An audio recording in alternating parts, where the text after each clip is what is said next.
यथार्थ गीता चतुर्थ अध्याय 31वां श्लोक और उसके आगे। इस प्रकार बहुत प्रकार के यज्ञ वेद की वाणी में कहे गए हैं, ब्रह्मा के मुख से विस्तारित हैं। प्राप्ति के पश्चात महापुरुषों के शरीर को ब्रह्म धारण कर लेता है। ब्रह्म से अभिन्न अवस्था वाले उन महात्माओं की बुद्धि मात्र यंत्र होती है, उनके द्वारा वह ब्रह्म ही बोलता है। उनकी वाणी में इन यज्ञों का विस्तार किया गया है। इन सब यज्ञों को तू कर्म जान विद्धि, कर्म से उत्पन्न हुआ जान, यही पहले भी कह आए हैं। उन्हें इस प्रकार क्रियात्मक चलकर जान लेने पर हे अर्जुन, तू संसार बंधन से पूर्णतः छूट जाएगा। यहाँ योगेश्वर ने कर्म स्पष्ट कर दिया, वह हरकत कर्म है, उससे उपर्युक्त यज्ञ पूर्ण होते हैं। अब यदि दैवीय संपद का अर्जन, सद्गुरु का ध्यान, इंद्रियों का संयम, श्वास का प्रश्वास में हवन, प्रश्वास का श्वास में हवन, प्राण अपान की गति का निरोध खेती करने से होता हो, व्यापार, नौकरी या राजनीति करने से होता हो तो आप करिए। यज्ञ तो ऐसी क्रिया है जो पूर्ण होते ही तत्क्षण पर ब्रह्म में प्रवेश दिला देती है। ब्रह्मा किसी भी कार्य से आप तत्क्षण ब्रह्म में प्रवेश पा जाते हैं। वस्तुतः यह सब के सब यज्ञ चिंतन की अंतः क्रियाएं हैं, आराधना का चित्रण है जिससे आराध्य देव विदित होता है। यज्ञ उस आराध्य तक की दूरी तय करने की निर्धारित प्रक्रिया विशेष है। यह यज्ञ श्वास, प्रश्वास, प्राणायाम इत्यादि जिस क्रिया से संपन्न होते हैं उस कार्य प्रणाली का नाम कर्म है। कर्म का शुद्ध अर्थ आराधना, चिंतन है। प्रायः लोग कहते हैं कि संसार में कुछ भी किया जाए हो गया कर्म, कामना से रहित होकर कुछ भी करते जाओ हो गया निष्काम कर्मयोग। कोई कहता है कि अधिक लाभ के लिए विदेशी वस्त्र बेचते हैं तो आप सकामी हैं, देश सेवा के लिए स्वदेशी बेचें तो वह निष्काम कर्मयोग हो गया। निष्ठापूर्वक नौकरी करें, हानि लाभ की चिंता से मुक्त होकर व्यापार करें, हो गया निष्काम कर्मयोग। जय पराजय की भावना से मुक्त हो युद्ध करें, चुनाव लड़ें, हो गए निष्कर्मी। मरोगे तो मुक्ति हो जाएगी। वस्तुतः ऐसा कुछ भी नहीं है। योगेश्वर श्री कृष्ण ने स्पष्ट शब्दों में बताया कि इस निष्काम कर्म में निर्धारित क्रिया एक ही है, व्यवसायित्मक बुद्धि। अर्जुन, तो निर्धारित कर्म को कर। यज्ञ की प्रक्रिया ही कर्म है। यज्ञ क्या है? श्वास प्रश्वास का हवन, इंद्रियों का संयम, यज्ञ स्वरूप महापुरुष का ध्यान, प्राणायाम, प्राणों का निरोध, यही मन की विजिता अवस्था है। मन का ही प्रसार जगत है। श्री कृष्ण के शब्दों में उन पुरुषों द्वारा चराचर जगत को ही जीत लिया गया है जिसका मन समत्व में स्थित है। भला मन के समत्व और जगत के जीतने से क्या संबंध है? यदि जगत को जीत ही लिया गया तो रुका कहाँ पर? तो कहते हैं वह ब्रह्म निर्दोष और सम है। इधर मन भी निर्दोष और समत्व की स्थिति वाला हो गया, अतः वह ब्रह्म में स्थित हो जाता है। सारांशतः मन का प्रसार ही जगत है। चराचर जगत ही हवन सामग्री के रूप में है। मन के सर्वथा निरोध होते ही जगत का निरोध हो जाता है। मन के निरोध के साथ ही यज्ञ का परिणाम निकल आता है। यज्ञ जिसकी सृष्टि करता है उस ज्ञानामृत का पान करने वाला पुरुष सनातन ब्रह्म में प्रविष्ट हो जाता है। यह सभी यज्ञ ब्रह्म से महापुरुषों की वाणी द्वारा कहे गए हैं। ऐसा नहीं कि अलग अलग संप्रदायों के साधक अलग अलग प्रकार के यज्ञ करते हैं, बल्कि ये सभी एक ही साधक की ऊंची नीची अवस्थाएं हैं। यह यज्ञ जिससे होने लगे उस क्रिया का नाम कर्म है। संपूर्ण गीता में एक भी श्लोक ऐसा नहीं है जो सांसारिक कार्य व्यापारों का समर्थन करता हो। प्रायः यज्ञ का नाम आने पर लोग बाहर एक यज्ञ वेदी बनाकर तिल जौ लेकर स्वाहा बोलते हुए हवन प्रारंभ कर देते हैं। यह एक धोखा है। द्रव्य यज्ञ दूसरा है, जैसे श्री कृष्ण ने कई बार कहा। पशु बलि, वस्तु दाह इत्यादि से इसका कोई संबंध नहीं है।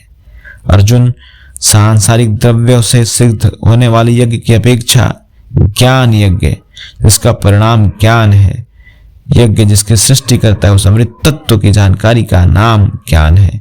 ऐसा यज्ञ श्रेयस्कर है, परम कल्याणकारी है। हे पार्थ, संपूर्ण कर्म ज्ञान में शेष हो जाते हैं, भली प्रकार समाहित हो जाते हैं। ज्ञान यज्ञ की पराकाष्ठा है। उसके पश्चात कर्म किए जाने से न तो कोई लाभ है और न छोड़ देने से उस महापुरुष की कोई क्षति होती है। इस प्रकार भौतिक द्रव्यों से होने वाले यज्ञ भी यज्ञ हैं, किंतु उस यज्ञ की तुलना में जिसका परिणाम साक्षात्कार है उस ज्ञान यज्ञ की अपेक्षा अत्यंत अल्प है। आप करोड़ों का हवन करें, सैकड़ों यज्ञ वेदी बना ले, सतपथ पर द्रव्य लगावें, साधु संत महापुरुषों की सेवा में द्रव्य लगावें, किंतु इस ज्ञान यज्ञ की अपेक्षा अत्यंत अल्प है। वस्तुतः यज्ञ श्वास प्रश्वास का है, इंद्रियों के संयम का है, मन के निरोध का है।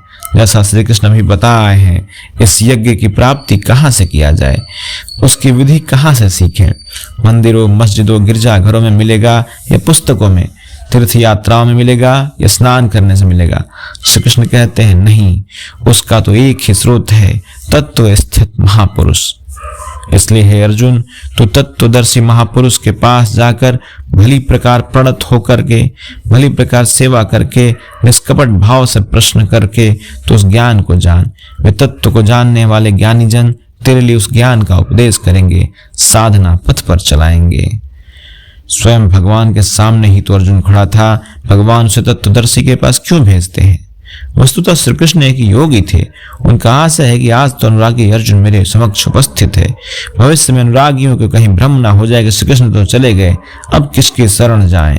इसलिए उन्होंने स्पष्ट किया कि तत्वदर्शी के पास जाओ, वे ज्ञानी जन तुझे उपदेश करेंगे और उस ज्ञान को उनके द्वारा तू समझ कर तो इस प्रकार फिर कभी मोह को प्राप्त नहीं होगा। उनसे दी गई जानकारी के द्वारा उस पर चलते हुए तू अपनी आत्मा के अंतर्गत संपूर्ण भूतों को देखेगा, अर्थात सभी प्राणियों में इसी आत्मा का प्रसार देखेगा। जब सर्वत्र एक ही आत्मा के प्रसार को देखने की क्षमता आ जाएगी, उसके पश्चात तो मुझ में प्रवेश करेगा। अतः उस परमात्मा को पाने का साधन तत्व स्थित महापुरुष के द्वारा है। यदि तू सब पापियों से भी अधिक पाप करने वाला है, तब भी ज्ञान रूपी नौका के द्वारा सभी पापों से निसंदेह भली प्रकार तर जाएगा। इसका आशय आप यह न लगा लें कि अधिक से अधिक पाप करके कभी भी तर जाएंगे। श्री कृष्ण का आशय मात्र यही है कि कहीं आप भ्रम में ना रहे कि हम तो बड़े पापी हैं, हमसे पार नहीं लगेगा। ऐसी कोई गुंजाइश ना निकालें। इसे श्री कृष्ण प्रोत्साहन और आश्वासन देते हैं कि सब पापियों के समूह से भी अधिक पाप करने वाले हो, फिर भी तत्वदर्शियों से प्राप्त ज्ञान रूपी नौका द्वारा पापों को अच्छी प्रकार पार कर जाना संभव है। अर्जुन, जिस प्रकार प्रज्वलित अग्नि ईंधन को भस्म कर देती है, ठीक उसी प्रकार ज्ञान रूपी अग्नि संपूर्ण कर्मों को भस्म कर देती है।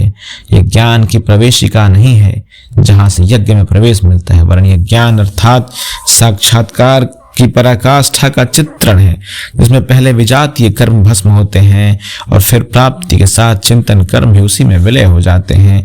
जिसे पाना था पा लिया, अब आगे चिंतन कर किसे ढूंढे।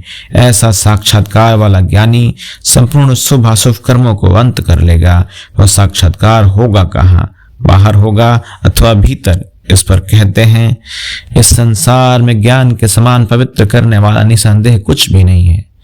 इस ज्ञान को तो स्वयं योग की परिपक्व अवस्था में अपनी आत्मा के अंतर्गत हृदय देश में ही अनुभव करेगा, बाहर नहीं। इस ज्ञान के लिए कौन सी योग्यता अपेक्षित है? योगेश्वर के ही शब्दों में श्रद्धावान, तत्पर तथा संयतेंद्रिय पुरुष ही ज्ञान प्राप्त कर सकता है। भावपूर्वक जिज्ञासा नहीं है तो तत्वदर्शी की शरण में जाने पर भी ज्ञान प्राप्त नहीं होगा। केवल श्रद्धा ही पर्याप्त नहीं है, श्रद्धावान शिथिल प्रयत्न भी हो सकता है। अतः महापुरुष द्वारा निर्दिष्ट पथ पर तत्परता से अग्रसर होने की लगन आवश्यक है। श्रद्धा के साथ साथ तत्परता जरूरी है, तत्परता के साथ साथ लगन जरूरी है। इसके साथ ही संपूर्ण इंद्रियों का संयम अनिवार्य है। जो वासनाओं से विरत नहीं है, उसके लिए ज्ञान की प्राप्ति कठिन है। केवल श्रद्धा तत्परता से नहीं, संयम से काम लेना होगा। अज्ञानी जो यज्ञ के विधि विशेष से अनभिज्ञ हैं, वे श्रद्धा रहित तथा संशय युक्त पुरुष इस परमार्थ पद से भ्रष्ट हो जाता है। परो न सुखम संशयात्मनः नायम लोको वस्ति न परो सुखम संशयात्मनः संशयात्मा विनश्यति। संशय पुरुष का तो विनाश होना ही है। उनमें भी संशय युक्त पुरुष के लिए न तो सुख इस लोक में है, न पुनः मनुष्य शरीर में और न ही परमात्मा में। अतः तत्वदर्शी महापुरुष के पास जाकर इस पथ के संशयों का निवारण कर लेना चाहिए, अन्यथा वे वस्तु का परिचय कभी नहीं पाएंगे। फिर पाता कौन है? जिसके कर्म योग द्वारा भगवान में समाहित हो चुके हैं, जिसका संपूर्ण संशय परमात्मा की प्रत्यक्ष जानकारी द्वारा नष्ट हो गया है। परमात्मा से संयुक्त ऐसे पुरुष को कर्म नहीं बांधते। योग के द्वारा ही कर्मों का समन होगा। ज्ञान से ही संशय नष्ट होगा। अतः श्री कृष्ण कहते हैं, हे भरतवंशी अर्जुन, तू योग में स्थित हो और अज्ञान से उत्पन्न हुए हृदय में स्थित अपने इस संशय को ज्ञान रूपी तलवार से काट। युद्ध के लिए खड़ा हो। जब साक्षात्कार में बाधक संशय रूपी शत्रु मन के भीतर है तो बाहर कोई किसी से क्यों लड़ेगा। वस्तुतः जब आप चिंतन पथ पर अग्रसर होते हैं तब संशय से उत्पन्न बाह्य प्रवृत्तियां बाधा के रूप में स्वाभाविक हैं। ये शत्रु के रूप में भयंकर आक्रमण करती हैं। संयम के साथ यज्ञ के विधि विशेष का आचरण करते हुए इन विकारों का पार पाना ही युद्ध है, जिसका परिणाम परम शांति है। यही अंतिम विजय है, जिसके पीछे हार नहीं है। इस अध्याय के आरंभ में योगेश्वर श्री कृष्ण ने कहा, इस योग को मैंने आरंभ में सूर्य से कहा था, सूर्य ने मनु से और मनु ने इक्ष्वाकु के प्रति कहा, उनसे राजर्षियों ने जाना। इस अध्याय में श्री कृष्ण ने योग का अर्थ बताया है और योग को कैसे किया जा सकता है इसके बारे में बताया है। योगेश्वर ने स्पष्ट किया कि वह ज्ञान तो स्वयं आचरण करके पाएगा, दूसरे के आचरण से तुझे कोई ज्ञान नहीं मिलेगा। वह भी योग के सिद्धि के काल में प्राप्त होगा, प्रारंभ में नहीं। वह ज्ञान हृदय देश में होगा, बाहर नहीं।